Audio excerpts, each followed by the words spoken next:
সাবেক বিশ্বসুন্দরী ও বলিউড অভিনেত্রী সুস্মিতা সেনের বয়স 50 ছুঁই ছুঁই, কিন্তু বিয়ে করেননি তিনি। কেন করেননি তা নিয়ে সবার কৌতূহল। যদিও নানা সময়ে প্রেমে পড়েছেন তিনি, বিয়ে না হওয়ায় কোনো আক্ষেপ নেই বলে জানিয়েছেন সুস্মিতা।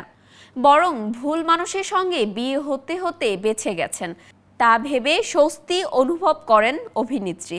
মাত্র 18 বছর বয়সে বিশ্বসুন্দরীর তকমা পেয়েছিলেন অভিনেত্রী। সেখান থেকেই অভিষেক বিনোদন জগতের সিনেমা ইন্ডাস্ট্রিতে।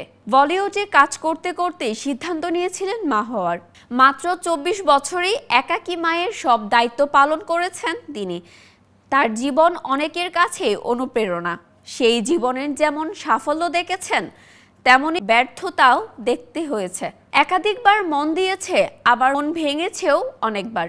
কিন্তু সুস্মিতা ঠিক আর 5 জনের মতো চেনা পথের পথিক নন।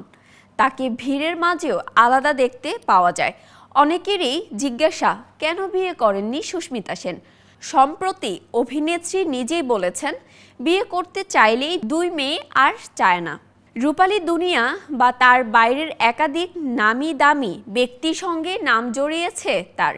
কখনো রণদীপ হুদা, কখনো মুম্বাইয়ের রেস্তোরাঁর মালিক ঋত্বিক বাসিক, কখনো পরিচালক বিক্রম ভাট, কখনো ললিত মোদি, আবার কখনো তার চেয়ে বয়সে অনেক ছোট রহমান সলকে জড়িয়ে তার ব্যক্তিগত জীবনে উঠে এসেছে নানা আলোচনা সমালোচনায়। সুস্মিতা বিয়ে করেননি কাউকেই। এই মুহূর্তে 2 মেয়ে রেনে ও আলিশাকে নিয়ে তার সংসার।